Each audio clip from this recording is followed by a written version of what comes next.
You ready? Are y'all ready? Are y'all ready? Yes. Man, this is nuts. Okay, so how have you found London? I know this is your second time in London. How have you found your experience? And I know you've been saying that you've been getting a lot of love from us. How do you find the UK? Like, what is it about us? Man, I don't know okay, this is getting on my nerves.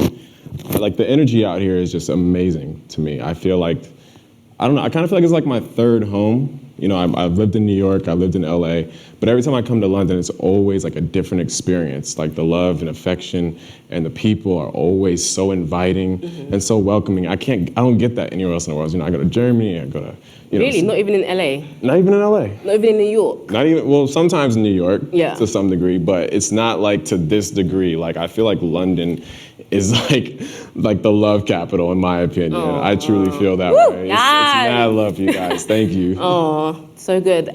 So for people that may not, I'm sure everybody knows who Broderick Hunter is, but for people who may not know you or know much about your story, where you're starting from, can you kind of give us a little insight of like how you got started? What was you doing before you found modeling? Yeah. Well, I mean, I don't know where you guys know me from, honestly. Like, it's weird. Sometimes it could be Instagram, it could be magazines, it could be campaigns. I was just on Insecure. Like, a lot, it's like weird. It's like I get a mesh of people that show me love for different reasons. But, I mean, I started out with just modeling. You know, my career, I was 19 years old when I got my modeling opportunity. I was a basketball player at first, and then after that, I ran into a snag during my scholarship where I got hurt, and I lost my scholarship. My entire scholarship was just gone because they had budget cuts, and I didn't have any, there was basically no money left in the system. They basically just said, look, dude, you're damaged goods, you gotta go. So I went back home for like a year. And during that year, I worked like side jobs and stuff like that. And then a photographer had reached out to me and said, hey, yo, dude, like you should really model. And I said, no. I was like, I'm a basketball player. I don't do that kind of stuff. And then he was all like, no, man, like you really need to do that. I was like, yo, dude, F off. Like, I'm good. Like, I'm really good. So about, I would say like 3 or 4 weeks pass. And he reaches back out to me and said, look, dude, I know you said no the first time, but I really feel like you got something here. So it came to that point where I could take the red pill or the blue pill. Do I say no again, or do I walk into this new opportunity? I said, okay, dude, I'll do your photo shoot. So I did the photo shoot, and the pictures just blew up. I don't know if you guys are familiar with the picture with the orange shorts when I'm on the beach. Are you guys familiar with that? Are you guys, yeah? That was my first photo shoot. And that was the shot that just got me out there. And then from there, it just kept on circling and circling. And now I'm here talking in front of y'all. It's kind of crazy, man. Wow, amazing. So what was your apprehension about getting into modeling? Why was you like, no? Why was you so apprehensive about it? I was so scared of starting something new that I was about to literally handicap myself from every opportunity. So, as I said, it comes down to saying the blue pill or the red pill. I could have easily said no and then continued on my basketball career. Who knows where that would have gone? Or I could have said yes and obviously ended up right here. I was so scared of what my parents would think. I was scared of what my friends would think. I was scared that, like, you know, what if I wasn't gonna be good enough? What if I was gonna waste somebody's time? You know, I didn't have any money back then. It was like, I was like, this is like a new opportunity. I don't know what the hell to do with this kind of stuff. So I ended up just saying yes and just doing whatever I personally needed to do to make that, you know, to make my new obstacle, you know, flourish, basically. Yeah. So did you see yourself as a model? Did you feel like you could actually do this as Heck a job? No. Why? Heck no, man, no. Because I first of all, when I was in school, I didn't pull any girls. Oh, believe it or not. Really? That's hard to believe right now, though. Back then, they didn't want me. No. No, but it's like it's so interesting. Like looking at the reaction I get nowadays compared to back then. I'm like, I was a basketball player. I was educated. I was like, why didn't people like me or something like that? Why don't y'all want me? Goddamn it! But it just really came down to me. Just like I wasn't like a loser. I just wasn't like that guy. So there was no point in my life or during that time where I felt like, yeah, I could go ahead and be a model or stuff like that. People used to joke and say, oh, bro, you kind of remind me of Tyson Beckford or stuff like that. I'm like, no, I don't. Liar. Sit over here and feed me lies. So it was just weird to me. And it was so foreign that I did not even picture or predict this even coming about, my modeling career, or even having an acting career. I was involved in drama and spoken poetry, but I would never imagine to be something like this. Right. Was your goal like set on basketball? When you thought about my purpose in life, did you ever feel like it was just basketball? You know, it's so funny. It reminds me of a really interesting story when I was 12 years old. When I was 12, after a basketball game, me and my dad were walking through a grocery store. This old white lady had came up to me and my dad and said, "Hey, is this your son?" He's like, "Yeah, that's my son. He's Broderick Jr." He's like, "I'm a junior." And she was like, "Wow." And she just like looked at me. And it was like weird. I was like, "Who's this weird lady?" So she just looked at me, just stared at me for like, I don't know, it was like, just, for me, it felt like forever, but she was just looking at me. She's like, "Son, do you know who you are?" I'm like, "No, I don't." She's like, "Something tells me that you're going to address thousands upon thousands of people one day, and you're going to be a major impact to the world." But in my mind back then, I was like, I'm going to be a basketball player. Right, yeah. I'm going to make it to the NBA. Yes, I told you, Dad. Yeah, so like back then, that was what she had told me. And then now I'm seeing all this stuff happen. It's happening in a different way. It wasn't through basketball. It was through this new journey. Yeah. You know, it was kind of odd. So, no, I could have never. It's weird, man. It's kind of I'm kind of shook thinking about it now, honestly, because thinking about like something like predictions and stuff like that, it's kind of odd, man. It's really crazy. Wow. In church, we call that a prophecy. So yeah, that was definitely a prophecy over your life. Nothing but the grace of God on this one, because exactly. I couldn't have predicted this lifestyle, honestly. Not at all. Wow. Not at all. So since you are like a model and you're very well known, I mean, I wouldn't say all that. I mean, you've been featured in Cosmopolitan, Italian GQ, Italian, French, and Spanish Vogue, Maxim, Essence, Vibe, and People magazine. The Sexiest Man Alive, which that's definitely a fact. Harper's Bazaar, BuzzFeed, to name a few. So like, what is like one of the misconceptions of like being a model or being in the industry that we don't actually know? You know what's so funny? The fact that you even read those, I kind of forgot that I even done all that. Wow. Because it's never been about me. It's never been about what is my next accolade? What's my next goal? What's my next accomplishment? The only thing I was basically focused on, how can I be a better Broderick Hunter? Right. That was the only thing I was focused on. So that was like a product of everything else that happened. So then the BuzzFeed stuff started happening, like hottest guy to follow. It was because I was being organic Broderick Hunter. Vogue magazine want to do a spread on me. That was because I was being an organic Broderick Hunter. I was just being the best person I possibly could. Right. But the misconceptions that come with that is people think that that they see the magazines, they see the campaigns, they see the attention, they think it's like all glitz and glamour. There is so much work and exhaustion that comes with this lifestyle. Like even last night, I only got like 2 hours of sleep because of the fact alone that I was still trying to curate other opportunities and stuff like that. It doesn't get easier the higher you get. What my philosophy is, the wider your foundation, and the higher you go, the stronger to keep that foundation. Yeah. That foundation comes from friends, family, everything that keeps you whole and organic. Right. The important things, not the accolades. Right. So if I lose touch with all that, then my platform is going to fall.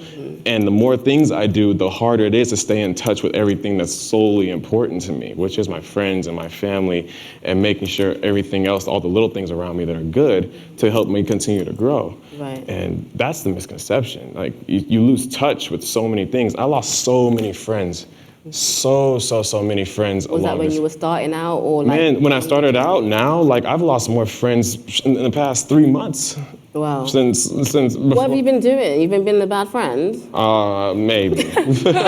Maybe I might have done a few things. No, actually, I feel like it's just all a part of growth. Right. You can't take everybody with you to the top. You can't. You're gonna lose more than you gain. Unfortunately. Yeah. That's the honest truth, because people aren't going to be able to identify with you the more and more you do certain things. Why do you think that is? Why do you feel like a lot of famous people, celebrities, are really misunderstood? Why do you think there's like a disconnect? Well, if you think about it, we change every day. You wake up differently every day. It's just a constant it's a constant flow of constantly changing. At least that's what I feel. Right. I'm not the same person I was last year. I'm the same person I was a month ago. I'm constantly evolving, and when you're constantly evolving, things are gonna happen where things are gonna trickle down. The more and more you go forward in life, you can't take everybody with you. Right. You know, that was the hardest lesson I had to learn, because I like to hold on to everything. I am a professional hoarder. Hoarder, same. I hoard. I tried to hoard my friends. I tried to hoard my relationships. I tried to hoard everything that I thought that was supposed to be good for me. I had so many issues with trying to let that go. And then the more I just accepted and letting all those things go, the more I started to become not only a better person, but my career started to go up. Right. Because that's in Hollywood, you know, celebrities and stuff like that, they always want to have yes men around them. Yeah. They want to have people that are always telling you everything you need to do, everything everything you want to do, everything you want to hear. But I needed people that I needed to hear. And if that comes down to 2 people, then that's worth way more than a bunch of 1,000 yes men that are just going to follow me around and make me look like I'm somebody that I'm not. Yeah. You know what I mean? Yeah. So that's the huge misconception. They think it gets easier. You think that people start to love you more. It actually gets harder. I even have problems dating now. It's serious. Did I say something wrong there? Seriously. Why is that? Because of the fact alone that every time I meet somebody, A, they know who I am, or B, they go to my Instagram and see that blue check and they automatically assume I come from money. Girl, please.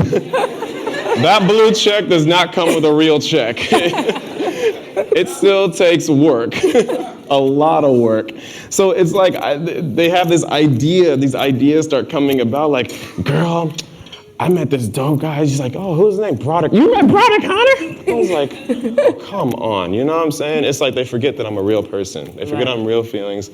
They forget that I'm just a regular guy that's literally just trying to live his life. I'm 26. You know what I'm saying? I don't have any time to like figure you out. Right. I really don't. Like, So if somebody was in here and it was like, okay, we know who Broderick Hunter is, but so what would be the best way? I know this is not a dating kind of interview, but I'm just saying. No, what would it be like? How would you want someone to kind of relate to you, like human to human, right? I would rather, it's hard to answer that question because I'd be answering somebody else's question from their other perspective. I can only answer from what I see and what I hear. You know what I'm saying? You'd have to ask somebody who sees me the way they do. Right. You know, so it's like, if somebody was to, let's say, look at me and say, okay, you're nice, you're attractive, or whatever the case may be. You're probably in the industry, especially in LA. It's like, oh, you're a model, right? You're an actor, right? Where have I seen you from? And it's like the Instagram doesn't help because it's all oversaturated with madness. Right. So nobody really has an identity anymore. Everybody just goes straight to the Instagram and they want to see likes and comments. Oh, you must be getting paid. You must be this. And I'm like, oh God, no, please. They have no idea. They have no idea the struggles. They have no idea the family stuff, all this other stuff that comes within the industry in order to truly be something. They have no idea about that. And it's a disconnect. And there's always going to be a disconnect because of the fact alone that they never want to step aside and look at it from my perspective or see it from my point of view. You know? Yeah. But it's cool. You'll live. I'm still here. So from around 2012, 2014, I noticed on your Instagram you would like post a lot of your modeling shots, and then around about 2015 you started to like post a lot more videos, Yes. and more comedy, and I think a Yes. lot of us was like, okay, not only is he hot, he actually has a personality. So what made you want to do that? What made you want to show yourself as more than a model? Well, numerous reasons. There was a point in time where nobody else was doing that, and that wasn't the reason why. I mean, I'm a natural fool. Like I'm just crazy. It's like that's just the way I am. The way I am on social media is the way I am in real life. Right. So whenever I would see models or personalities consistently posting selfies over and over and over again, there's no difference to you. Right. You're not doing anything that's different. You're not standing out. Right. And one thing my father always told me is if you're gonna do the same thing everybody else is doing, then you're just gonna be in that box. Go against the grain. I got dropped from 3 agencies just because of the fact alone that I was being myself on Instagram. They didn't like my funny videos. They're like, yo, this is stupid. This is unmarketable. Like, what are you doing? I'm all like, This is me. Wow. And that's the point I'm trying to make. You can't always listen to the hierarchy to make them think that they know what your brand is. Mm-hmm. You can't tell me what my brand is. I know myself more than you will ever know me. Right. So I always stuck to that. Mm-hmm. And that was the reason why I started posting the way I did on Instagram and started showing a personality and stuff like that, because it was foreign to them, but I knew it was something that would make me stand out. Right. And now those people that didn't do that are the ones that are falling off, and I'm over here doing a success talk. Just saying. Wow, that's actually really good. That's really incredible.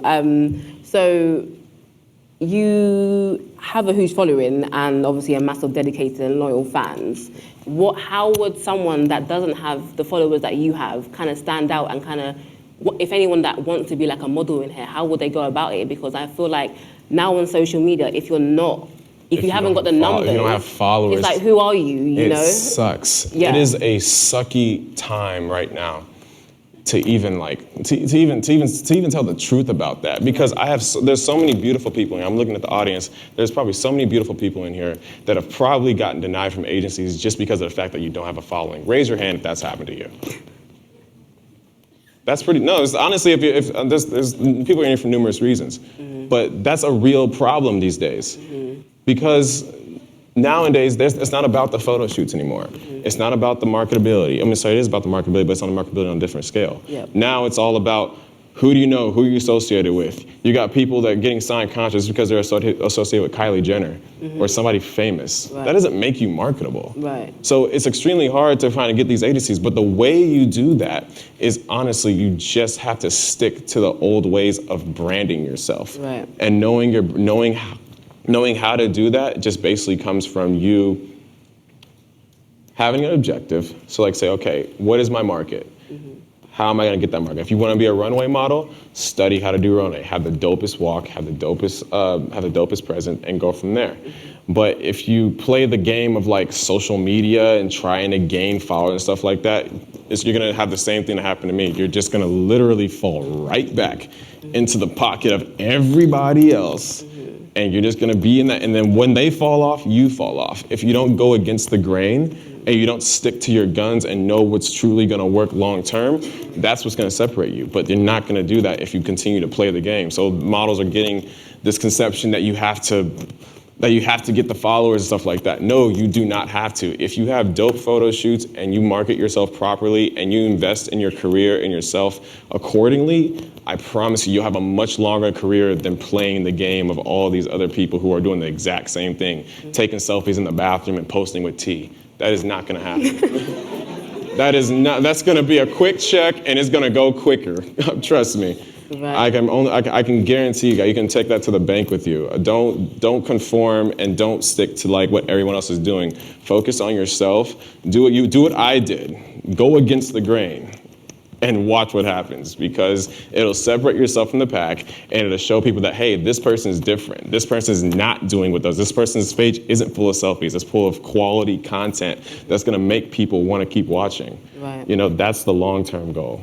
So how do you kind of stop yourself from kind of getting sucked into the matrix of social media, obviously the hierarchy of the numbers? How do you, like, I know that everyone that has a following, some days you just feel like, what is the point in doing this? Like, was there ever a time where you really wanted just to quit? Oh my God, I wanted to quit every single day. You can ask, where's Chris at? You can ask that man right there. I would call him weekly and say, Chris, I'm done. It'd be quite often. This year especially, this was the toughest year of my life, but it's been the most successful year of my life, which is crazy. And it was hard to enjoy a lot of these accolades that I accomplished. I wanted to quit a long time ago. I had actually mentally checked out for like a year at one point. Why? Because I was done. I was honestly done because I was consistently criticized for the color of my skin. They said, my agency literally told me dark-skinned boys are no longer in. Wow. And I was like, what do you mean? They said, we're submitting you to clients, we're trying to get you in these doors, but nobody's biting on you, B. And I was like, okay, so what do I need to do? They're like, well, we don't know what to do, so we got to let you go. So I got dropped from my agency. Wow. Agency list for a year. I said, okay. That year, I was like, okay, you know what? I'm done. No black boys aren't in. But then somebody came up to me one time, during that time, and they said, hey, you're Broderick Hunter. And I was like, yeah, and? They're like, dude, you inspired me to start. I got signed because of you. Wow. And I was like, damn, that's pretty crazy. Well, dude, congratulations, man. They're like, when's your next project? I'm like, dude, I have no idea. Because at that time, I wasn't even involved. But then I said, okay, you know what? If this person's gonna be so inspired by me and my downtime, I can pick myself back up. Right. So I got myself back up, got a new agency, and obviously now I'm here. But I told myself after that time, I would never, ever fully check out again. I might mentally kind of like get down, but I would never put down the ball and say I'm done, never again. Right. But I go through those phases so often where I just want to stop, but I always think about these times where these people come up to me and say, yo, B, like, your work has really inspired me to do this. I had a story one time with somebody, just like 2 weeks ago, somebody came up to me and said their friend didn't commit suicide because they followed me on Instagram. Wow. I was like, I could never stop now. Wow.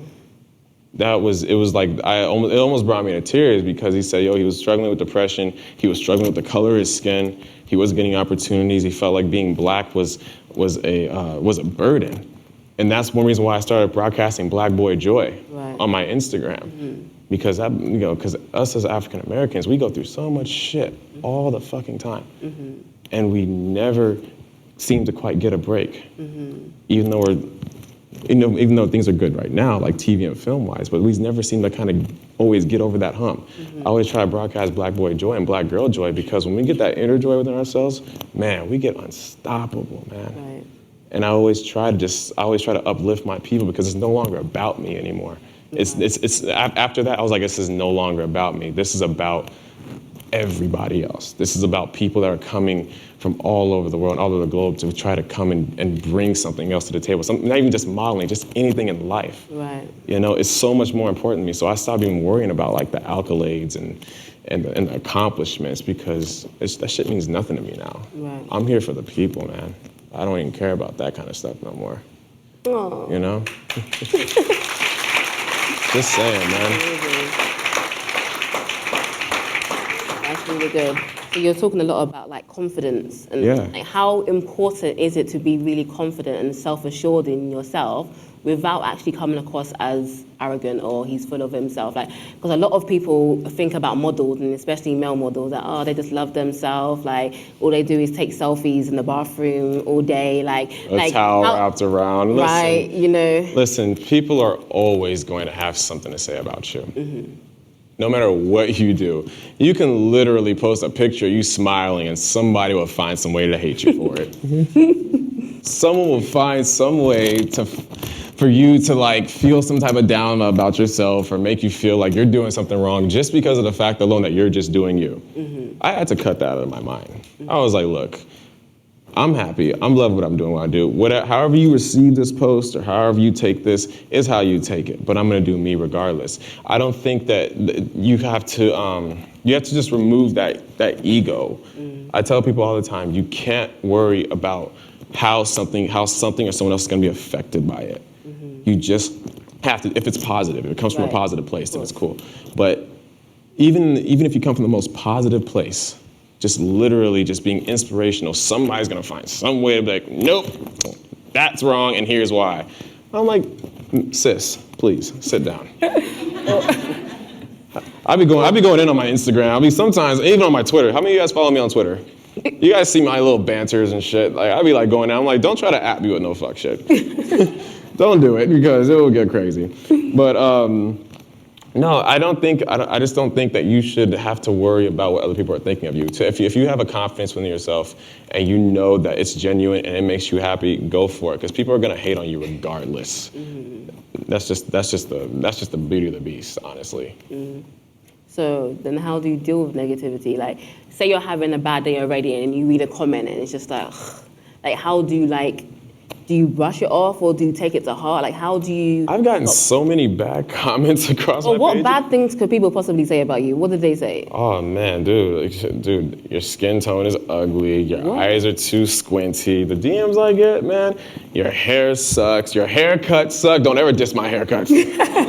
Don't ever diss my haircuts. I'm a good barber. I know it. You cut your own hair as well, right? Yes, I have a tutorial. On YouTube? On YouTube. We do dope things, but no, it's, I don't think, when it comes down to negative comments, the way I just deal with them is because these people, if you go to their page, they're probably coming from negative space already.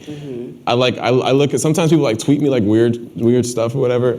I go to their page, I'm like, oh, you're tweeting everybody weird stuff. I ain't special. Right. It's all good. You're already miserable. Shoot. All right, go ahead, sis. Why is it always sis? Why can't it be bro? Because it's funny.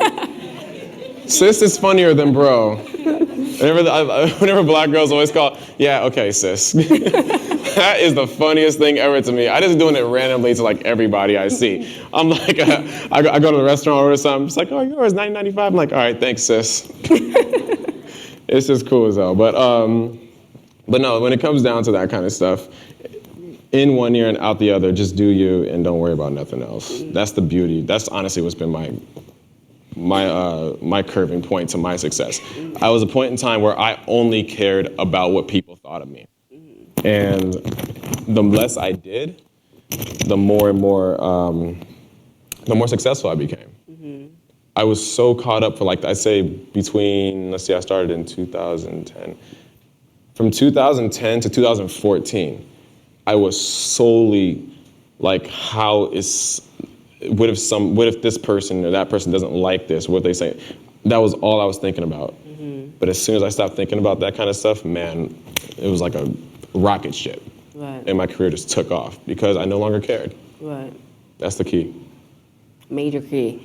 Right, so the actual modeling industry, I know you go to like a lot of castings and stuff and you're constantly being rejected. Oh, yes. I don't think like a lot of people understand the rejection of like, no, you're too this, or you're not this enough, you're not tall enough, you're not slim enough. Like, how do you actually like get over that and go to the next casting and the next casting and the next casting without being like discouraged, you know? How many of you guys watched Insecure HBO this year? How many of you guys saw me on it? How many of you know I did not book a single show or movie for 2.5 years till I got that role? Wow. 2.5 years of consistent auditions. And I'll give you one even better. One role I actually got, a $250,000 contract, gone. I got the role, I shot the role, and they released my character without telling me. Wow. $250,000 gone on a hit TV show. Killed my spirit. Then Insecure happened. So people only look at the glitz and glamour of success. They look at the high points. They look at my stuff, they look at my magazines, they say, oh my God, he's always doing something.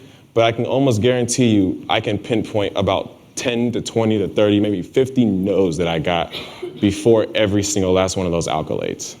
And still to this day, I continue to deal with the rejection.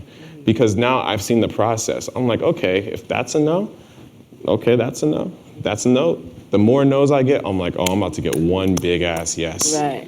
Oh, I'm just waiting for it. I'm just waiting for it. So the rejection process, I would say keep going through the rejection process. If you are getting rejected, but you're getting better while you're getting rejected, you're doing the exact right thing. Do not ever let rejection tell you otherwise. Because I guarantee you, if I would have stopped after I got that after I got that TV role, Insecure wouldn't have happened. Right.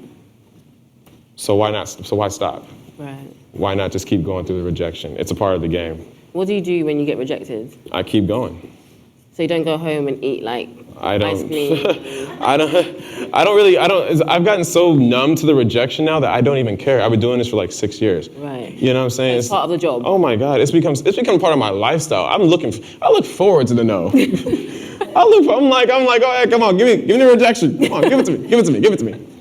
I'm not saying I'm going in knowing I'm getting rejected, but I'm not going to be surprised because the industry is so competitive and it's so vast that you can't expect to get everything. What's for you will always be for you. Right. There's certain opportunities that I'm happy that I didn't get because I see that if I would have got that, this wouldn't have happened. Right.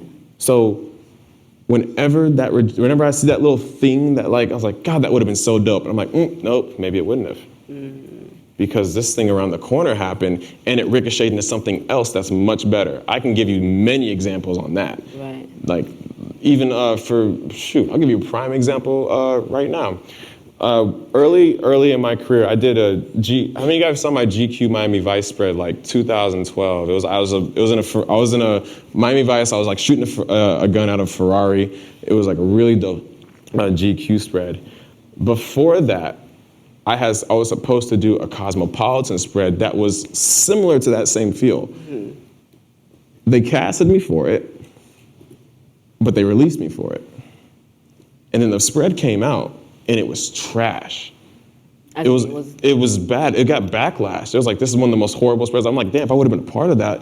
Oh, you wasn't part of it? I wasn't a part of you it. dodged I got casted for the spread, and then they did say, oh, no, we chose another guy. I'm like, dang, and it crushed me. Right. But then like 6 months later, I got the GQ spread, and that blew up my career. Right. So I'm like 2020. Yeah, it's like you can't focus on that kind of stuff. You can't focus on the no's. I just look forward to that one yes, because that one yes is gonna cancel out all those no's. Right. That's the way I always see things now. So when one door closes, another one opens. Always. And so one that did open for you was the Insecure door. Oh my God. Like how did that come about, and how did you feel? Man, I wish Issa Rae was here because that was like a real pivotal point. As I said, I was getting no's through my acting process for 2.5 years. Wow. I was not getting casted. I was getting callbacks, I was getting screen tests, I was getting everything, but I was not getting casted. And it became hard for me to even call myself an actor because I knew I was good at it. I knew I had the chops, but nobody was casting me. So when Issa Rae hit me up about it, I had already auditioned for 3 other Insecure roles. Okay. I had auditioned for the role she was dating around and everything, and then I auditioned for another role. I think that was one of Molly's old flings or something like that. And I didn't get neither one of them. But she was following me on Instagram. I'm like, girl, you follow me. Just give me the role. Just give me some. Like, why are you following me? Stop liking my pictures. Don't like my pictures if you ain't gonna cast me. Anyway, she ended up reaching out to me personally and said, hey, B, I got this really dope role. And then my mom's like, it's about time. Like, give the people what they want. But so she sent it to me, I got the script, and I like, dang, this is really dope. So I flew back in from New York that next day, screen tested for it, went to our casting directors, went through this process, and it was like quick, easy, like, okay, cool, do it like this, do it like that, and great, and then we shot it. And then the episode came out, and even though I was on TV for like a minute or two, that ended up ricocheting into so much other stuff that's happening right now. I've got 2 movies coming out and a show. Wow. Freaking crazy. That's amazing.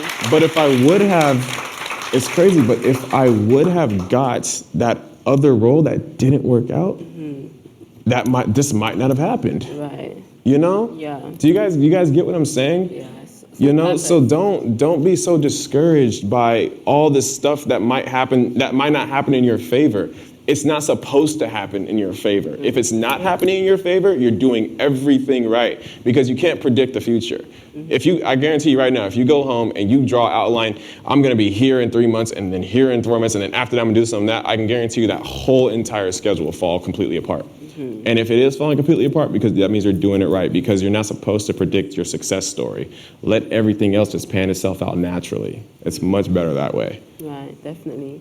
Everything happens for a reason. Everything happens for a reason, So man. do I'm you a firm feel believer. like modeling I feel like a lot of models have that natural transition or some models are lucky enough to have the transition from modeling to acting. Is that something that you always wanted to do? I was always interested in it, but the misconception that models feel like when it comes to acting, they think that they could just walk in the door and just read a script and pull a Leonardo DiCaprio performance. You're right. No, it takes a lot of practice and a lot of preparation. I was in class so much I got exhausted just to learn the craft of acting. Wow. So models always think like, oh yeah, I look good, I can do this, just hand me the script. Oh my God, here's a real story of how it all really started. I had mentally said, okay, I want to go into acting, and then I got, like 2 weeks later, my agent said, hey, Broderick, like my modeling agent said a TV show was casting for a series regular. And I'm like, why they hit up my modeling? I didn't even have a TV agent. But I put it out into the universe that I said I wanted to start acting. So that happened, and I was like, this is gonna be cake. I got the script. I literally couldn't even get past like the first line convincing. I literally, my self-tape was so bad that the camera died and I couldn't even get past the first damn page. And it was like 3 pages. I was like, what the hell? And they were like, you need to get an acting class. I was all like, nah, I'm good, let's do it. I'm like, the camera's dead. we're not waiting for you no more, B. Get to acting class. So then that was like, okay, this isn't gonna be as easy as I thought it was. And that's the misconception about a lot of things. People think getting into modeling or getting into acting, getting into music, art, whatever, is so easy because all they see is the glitz and glamour. All I need is a photo shoot, or all I need is a TV role, or all I need is this. No, all you need to do is practice. That's what you really need to do. Just practice and put your craft in it, and then let everything else happen. But people don't want to do that anymore. So models think that they could just go into that, oh yeah, no, it doesn't work like that. It doesn't work like that.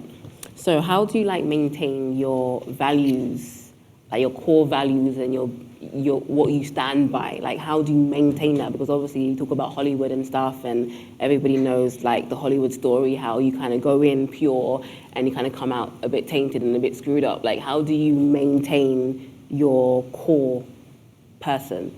You see that bald-headed black man up there? He's one of my best friends. I keep very, very, very important people around me.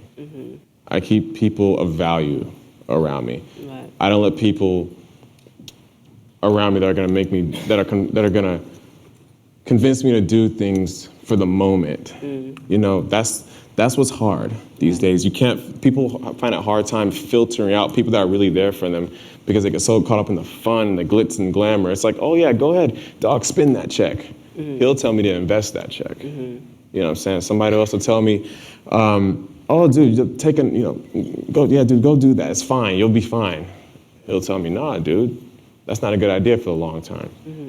I only have a few close people around me that really can keep me in check. And I feel like that's a part of lowering your ego. A lot of people still have their ego that nobody can talk to them. You have friends that you can't say shit to, that just always you try to yo, I'm trying to help you, but they don't want the help. Right. You can't have that. Eventually you're gonna have to, sometimes people gotta fall flat on their ass, which I did. I fell down so many times until I started listening to people and letting them tell me things that I needed to hear, not things I wanted to hear. Right. That was a key point in my life, and that's been a key point in my success. I just keep very, very close, important people of value. And those people don't recognize value. You gotta be able to recognize value around you. Right. That's important as fuck. Very important. Yeah. So do you feel like you're living in your purpose? Barely. And why do you say that? I haven't done, I still feel like I have so much more to do. Not even career-wise. I feel like this is the tip of the iceberg. People ask me all the time, it seems like you're really living your purpose. I'm 26. I've just begun. I haven't done nearly the things that I'm trying to actually accomplish in life. And nor do I even know myself that well yet. I'm still trying to find out what it is that makes Broderick Hunter tick? How can Broderick Hunter be better? How can Broderick Hunter, touch more lives? How can you, as I said, this isn't even about modeling anymore. It's not about acting anymore. It's about finding myself as a person so I can continue to spread that life and save more lives. Right. You know what I'm saying? That was crazy, that story that the guy says, like, dude, my friend didn't commit suicide. I was like, dude, you saved a man's life? I wasn't even trying to. All I did was post a funny video. Right. I wasn't thinking about end result like that.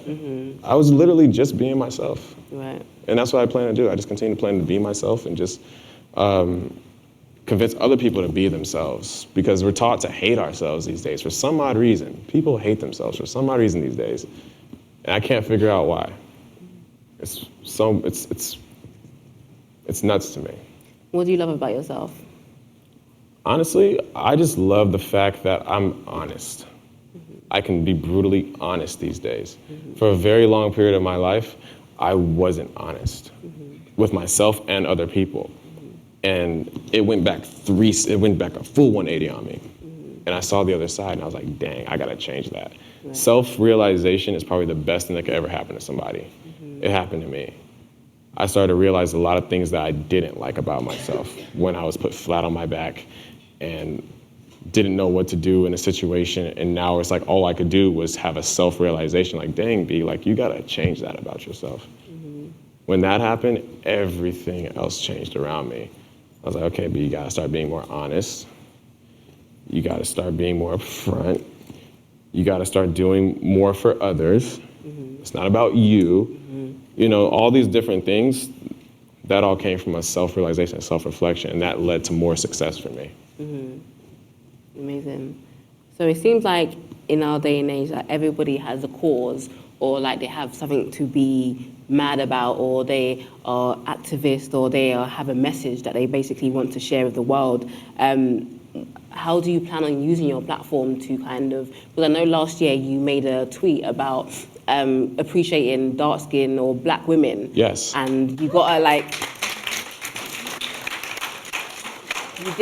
you got a lot of support for that, from that, but you also got quite a bit of backlash by people who was kind of saying, what about us? What about us? What about us? Yeah. So how do you plan on furthering and continue, like you said, the Black Boy Joy? Like, how do you plan on continuing that vein? Well, first and foremost, I'm gonna keep supporting black women. Yes. That's the first thing. Secondly, I don't give a fuck. People are, as I said, goes back to what I said, people are always going to have an opinion, always going to have some type of hate, always gonna feel some type of way about you. You can never change that. Right. All I was literally doing for that tweet, all I asked was, what is up with dudes not loving dark-skinned women? That's all I said. And then I said, you know what? Let me put y'all on game. Maybe I can inform you. Maybe I can change your mind. I just posted some beautiful black women. That's it. But somebody had a problem with it. Few people had a problem with it. I still get hate messages from that time today. And I'm like, yo, these, all due respect to the light-skinned girls, anytime light-skinned girls are publicized and put on a pedestal, you don't see dark-skinned black girls sitting over here causing noise. So why is it the other way around? Right. So that's what I plan to change. I'm planning to change everything that's looked at as one way and change it, I'm gonna flip the script and put it on another. Right. You don't like dark-skinned black boys? Well, I'm gonna make you like me. All right? You can hate me all you want, but it's like, I just plan on I'm bringing more light to the gray areas. Right. That's not happening. Nobody's, and no freaking models are doing that. And it's freaking... I think that's what made it so powerful, because you are a model, you have a big platform, you are handsome, so it was nice for you to kind of show some love to us, because we, as black women, I'm sure some of you can relate, like we do feel like... They all can relate. We do feel like that we're kind of like looked down upon, despised, like, there's a quote that says that black women are the most hated, is it? Hated, culture appropriated, all that. Think about it. Yeah. What other, no racism, titties, ass, hair. All the things that make a woman beautiful all came from the core of black women. Let's be honest here. Like, seriously, I've never seen so much cultural appropriation happen since, like, this year in my life. It's freaking crazy, and it irritates the heck out of me, which is why I do what I do. And what really irritates me is the fact that other guys with these platforms aren't doing it. Why? Do I look like I know them? I know what I do. Right. I'll do it. I'll do it in a heartbeat. But I don't. But the thing that's one of the reasons why I do it. I'm trying to spark the flame, yo. Like, yo, hey, y'all gonna jump ship? Are y'all gonna hop on this boat, or are you guys gonna stay on that bullshit you're on? That's what irritates me, and that's what I always ask my peers. I'm like, you guys have these amazing followers, this amazing support, and all these things. I've got 156,000 followers. That is not a lot compared to my friends that have 800, 1 million, stuff like that. It's not even about my followers. I do what I do with my platform. I have 2 followers. I don't even care. I'll still do what I do with my platform. Right. It's just who you are. It's about who I am, and it's the quality of the person that is coming from. Some of these people lack so much quality, they don't even know how to even support themselves or others. So once you start finding that quality within yourself, maybe you'll start finding the quality in others. Right. But most people lack quality within themselves, so they're unhelpable. So all I can do is continue to do what I do. And hopefully, when they catch on, they're like, oh, now I see why Brod did that. Right. But it just comes from the heart. It's not about, I ain't doing it for the pussy or the clout or some shit like that. I do it because it's actually from my heart. My mother is a beautiful black woman. My father is an amazing black man. They raised a dope-ass black boy. So I'm gonna spread that shit, you feel me? Right. That's all I gotta say on that. That's awesome. Last question is, like, what is one of the biggest mistakes that if you could go back and change, would you change, that you've made that you would change? I know everybody says that I don't regret anything, I learn from everything, but if there's anything that any advice that you would give anybody that is starting out and you would hope that they don't make that same mistake, what would it be? I've made so many mistakes, man. But the thing about it is, honestly, those mistakes made me who I am. In the beginning of my career, I had reached out to tons of models for advice on how to get started. Not one of them replied. So I had to go through the process of learning things on my own, making mistakes, doing things I wasn't supposed to do, getting caught up in situations I was supposed to get caught up in. But if I didn't go through those mistakes, I wouldn't be the person that I am today. I wouldn't have the success I have today. Those mistakes made me who I am. But the mistakes I did make, I shot with every photographer that offered me a free photo shoot. That's a no-no. Don't ever do that. I would say study good photography. Why is that? Why not? Why don't, okay, so a man with a camera, with a little Kodak camera can come to you and ask you for I'm a photographer. I got a camera phone. Let me just, that's right. Not, this just because, just because it's free doesn't mean it's good. Right. Focus on the quality. Understand the quality of what you're getting. So that's one lesson. Another thing I did was I allowed people to control my brand. I allowed people to try to take hold of things that were not organic to me. I let people, I kind of let my agencies almost take the wheel too much. It's like they would just send me off, say, hey, do this, and I say yes. Do that, and I say yes. And it wasn't a point where I wasn't saying no. I had to learn how to say no, and learn how to start doing things that I knew were good for myself. And it's so hard to do that these days because they make you, this industry makes you feel like, even the acting industry as well, they make you feel like you need them. Yeah. No, you don't. No, they need you. Right. Honestly, in anything in life, you guys understand. People don't need that. Like you don't need that.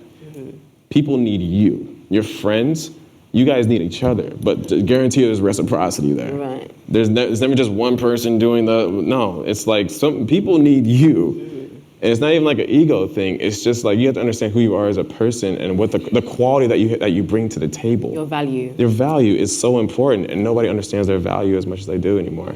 So these agencies and these photographers, they'll try to tell you all these little different things that make you feel like you have to listen to them and do everything that you need to do. No.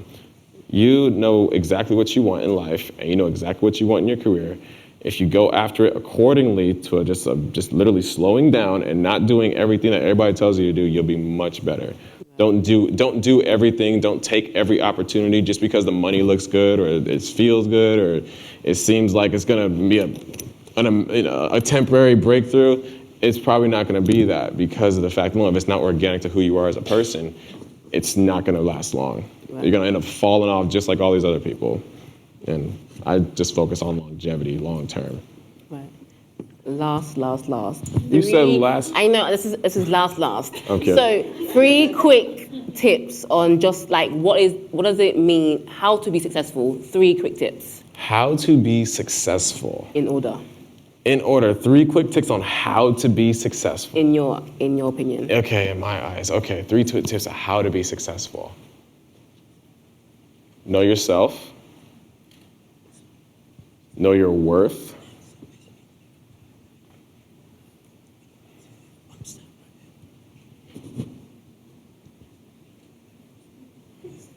It's so because I'm stuck because there's like 5 different things that it could be, but it's like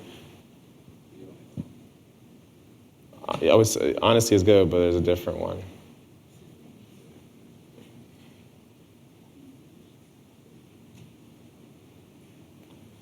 I would say be genuine. Genuine. Because people overlook genuineness all the time. If you notice a lot in Instagram and stuff like that, people lie about who they really are all the time. And if you broadcast that to the public and they see you in person, that's gonna cut you down so quick because you're not the product that you're selling. Right. So that's probably been the main thing that's been the key to my success.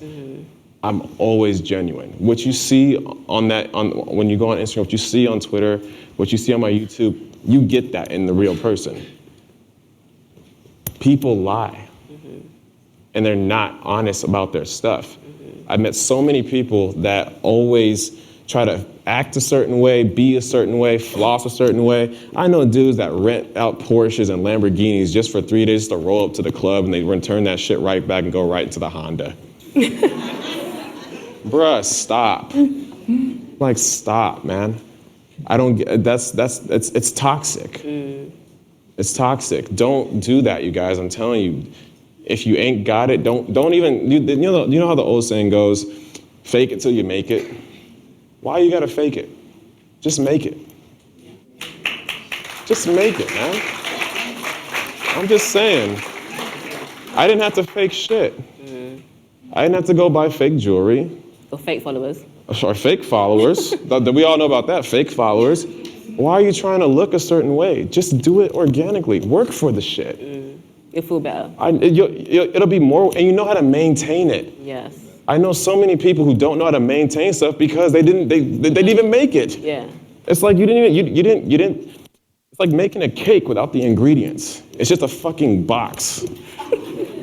It's just a box, man. It's like you ever see somebody's a cake and it's like you think it's real, but it's actually cardboard box. That's what I call these people these days. You didn't take the eggs, you didn't take the milk, you didn't take the vanilla, you didn't take the scent, you didn't put the icing on, you didn't put it in the oven, you didn't go through any of the process to become who you really are. Right. And that's why you're fake. Right. And that's why you're falling off, and that's why you're not gonna make it. So if you wanna make it, stir up those ingredients, go through the process, put yourself in the oven, put your icing on, make your cake, and enjoy that shit. Ladies and gentlemen, Broderick Hunter. Just saying, man.